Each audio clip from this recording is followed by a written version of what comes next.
Hello, and welcome to episode 2 of the ALTTP NMG speedrun tutorial. In the first episode, we covered a lot of the basics of the speedrun, and I recommend watching it before starting into the actual speedrun. That being said, let's dive in. When creating your new character, make sure to select only one letter. It doesn't really matter much, but it might save you a few frames here and there. Before starting, please note I will be referencing button presses as they relate to a Super Nintendo controller. You will need to know how your buttons are mapped if you are using a keyboard or a different controller. Start your timer as soon as you select your save file. Normally when you mash buttons in the game, you'll only be using the Y, B, and A buttons. This is so that you don't accidentally open your map when the text is done. I will point out where it is safe to use the X buttons for mashing. When mashing through the first 26-ish seconds of text, you can use all 4 face buttons, the Y, X, B, and A buttons. This is because you don't get control of Link until after the uncle has left the house. Then you can mash the B and A button while holding down and right to get Link out of bed. This is a good time to talk about chests, since there's a ton of them that we skip. There's one in this room, and we're just going to leave without getting it. This chest contains the lamp. If you get it now, you get it now, but it shows up in 3 different spots. Once you have the lamp, the other chests where the lamp can appear will become 5 rupees. While on the subject of chests, there's a risky technique you can do called a chest turn, where you open the chest and turn away from the chest at the same time. We don't do this in runs, simply because if you mess it up, it'll cost you time, and it's a pretty small window to get it right. It technically could save time, but only if you get it right every single time. It's basically what's known as a swag strat. It looks cool, but doesn't really serve a purpose. With all that out of the way, let's continue. Leaving the house, we go to the left, picking up the 2 bushes and heading north. You can do some pumping here to get to the screen transition. We covered pumping in the last video, so if you don't know what that is, just go back and watch that video. Now we can pump to the left, pump up across the bridge, and as we turn to the right, we are not going to be pumping. Walk till we get to the last set of bushes, and then we can go up through them so that we're closer to the wall. Here we can pump against the wall of the castle, and then do a right air pump, and then double pump between the bushes to pick up the bush at the end of the path, falling in to meet our uncle.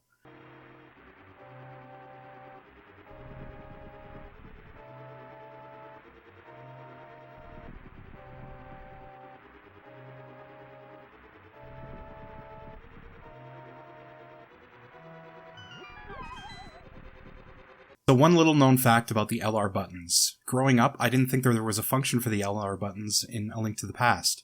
Turns out, they close the last text box when one appears. This means you will need to be able to identify which one is the last one. I'll try and point them out as we go. There are a few text boxes that are single, which means you can mash LR and they'll go away. I'll make sure to point these out as well.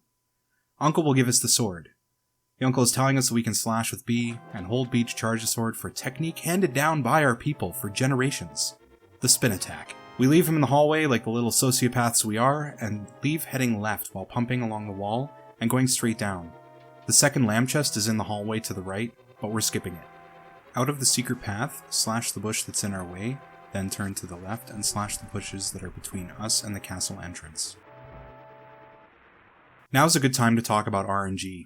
RNG is a term used in speedruns to talk about random elements of the game.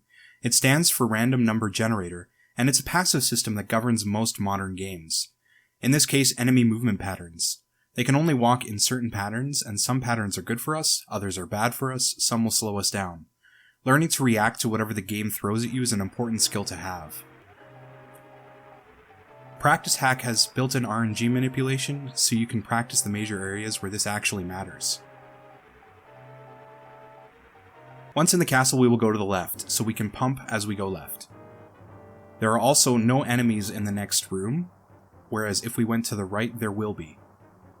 So here we'll just pump against the wall above us and pump to the wall to the right. And in the next hallway, we will try and hug the right hallway so we can pump all the way to the back. If there's guards in your way, just try and get out of the way as best you can without taking damage. If you do need some health because you took a couple hits, it's no big deal. There are 2 pots at the end of this hallway that have hearts underneath them. Once in the back of the hallway, we will encounter our first spiral staircase. At the bottom of the staircase, we will encounter a blue guard. He will take 3 slashes, 1 spin, 1 slash, or a double spin to kill, since he has the key. There are a couple different ways of doing this.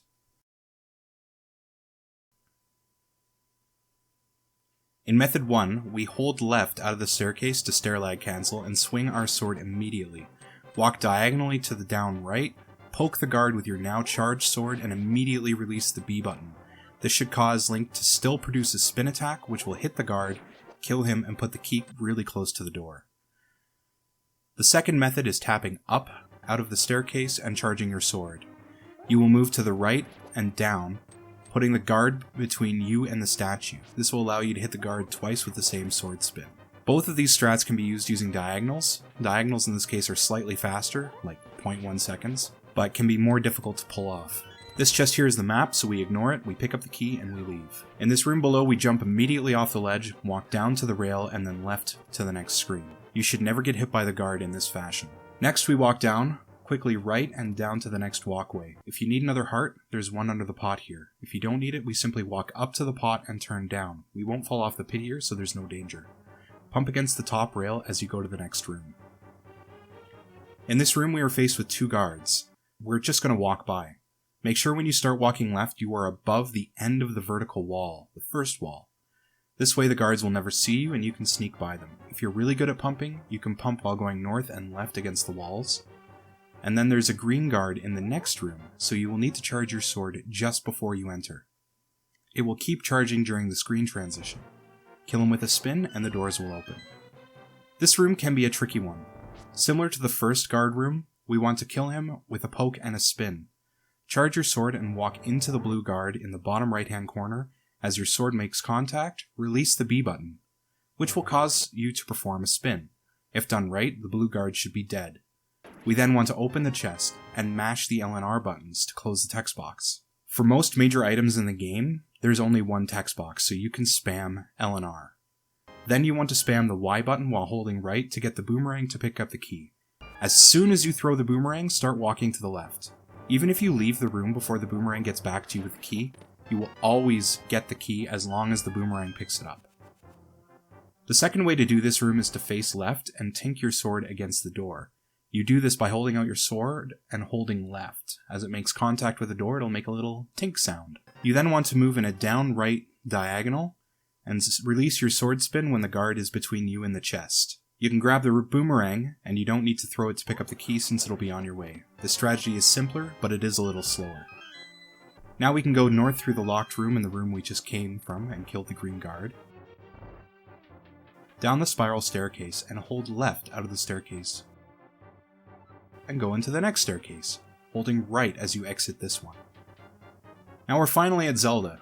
She is heavily guarded, and there's a couple ways to do this. Let's start with the fastest way.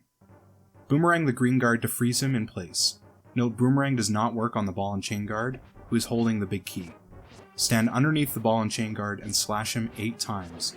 This strategy is difficult and will kill almost all new players, so it takes a little practice. We can pick up the key with the boomerang, and then we want to spam the LR buttons to get through the text. We can then go into Zelda's cell and open the chest. And this is the last chest where the lamp is placed. We pick it up here. Use L and R to get through the text. The second strategy is using the pots. Pick up the pots from the very right to get the ball and chain guard to walk towards you. Hit him with the first pot, and then the second, and then spam your L and R buttons just as before. And then we get the chest. The third strat is a hybrid strat, where you use 1 pot and then 4 slashes, and standing a little less than a tile away to avoid damage and pinning him in the corner. As before, we use the boomerang for the big key, spam your L and R buttons, and then get the chest. You can grab the chest before activating Zelda. It doesn't really matter which order you do this in, as long as you walk out with Zelda and the lamp in tow. This is one of those instances we don't want to use the X button to mash through text. A lot of runners hold the direction they want to go, and mash using 2 of 3 fingers. Text mashing and knowing where to use L and R will make your life easier so you don't waste frames, or ammo or magic later on. Knowing how many text boxes there are, or how much text will scroll before being able to use LR is good game knowledge, and everyone has their own tricks for remembering what's where. The way back is pretty much the same as before. We're going to stun the green guard in the room if he gets in our way, and go back up the stairs holding the right direction. We go up the next set of stairs, holding left, with a quick change of direction to down, to eliminate the stair lag. Continue south where we have the 2 green guards. Here you can walk the same pattern as before, just reversed. Go up the stairs and walk on the catwalk.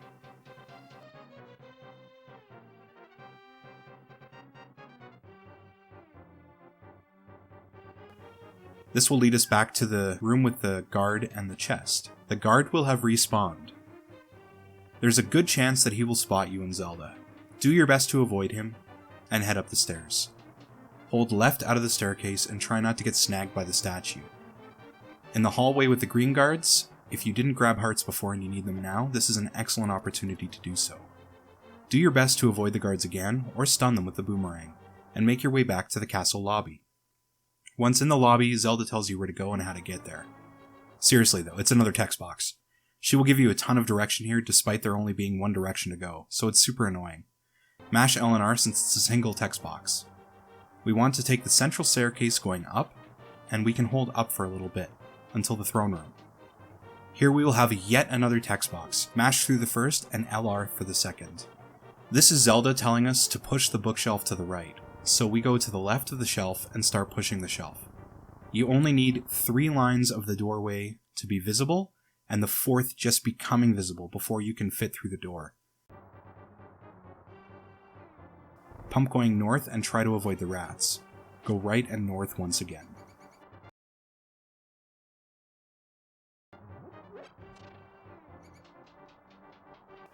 Hold left coming out of the spiral staircase, and try to get a good read on the snakes. This is one of the most heavy RNG rooms, as the snakes can move in a bunch of different directions, and there are 6 of them. If you can, stun the ones that get in your way, or you can try to avoid them. If you get really good, you can even use one of them to damage boost yourself across the room quicker. The next room as you head north, you can pump against the right wall and stun the snake, then walk to the right and pick up the key. Go back to the left and north once again to go through the key locked door. You can gamble a little bit in this room by trying to bypass the 2 snakes, since there is a chance that they will be out of sync and not a single wall as you walk north. This is way riskier, and it is far more recommended just to stun the single snake.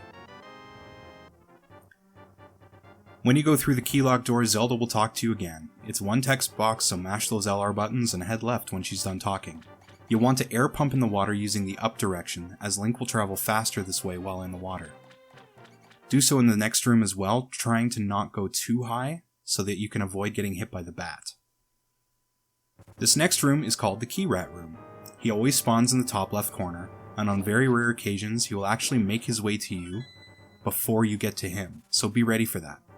Most of the time though, you will need to walk to the left wall and greet him there with your sword.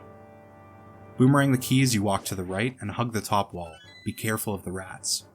And then hug the left wall as you go north to avoid the bats. This room is very annoying. It's full of rats and bats, and they're both relatively easy to deal with practice. You will need to react to the RNG heavy nature of the rats, but also be aware that you can pump along the left wall without getting hit by the bats. Push the block and head up the stairs, holding left as you ascend the staircase.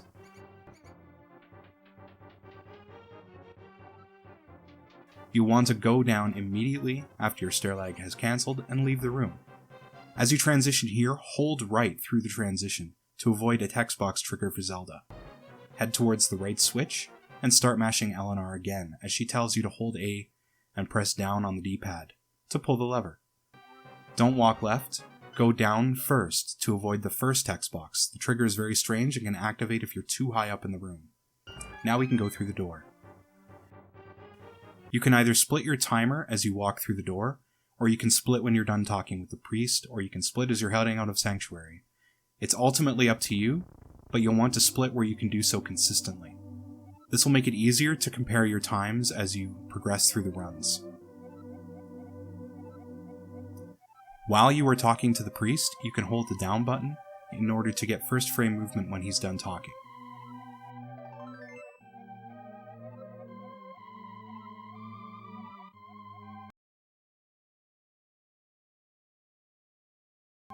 You can either grab the chest or skip it. It's a full heart container and it heals you for all the damage that you've lost, if you've taken any. It's only about 4 seconds to grab it for safety, and it's highly recommended for new runners. As you get better, you can always skip this chest. That is it for this split. The next episode we will cover Eastern Palace, where we talk about bow mechanics, quick kills on bosses, damage boosts, mechanics, and exploits of those mechanics as well as sprite manipulation. Good times had by all. There will also be a bunch of talk about manual staircases, and sadly it will be the last major split where we talk about pumping. Before I end this episode, I want to give a quick shout out to Hacksaw who helped me put this together to make sure I didn't forget about anything major, and Rabid Bluejay for making the thumbnail for this series. Links in the description below to each of their channels. If you enjoyed this video, drop me a like and subscribe to support the channel, and we'll see you in the next episode.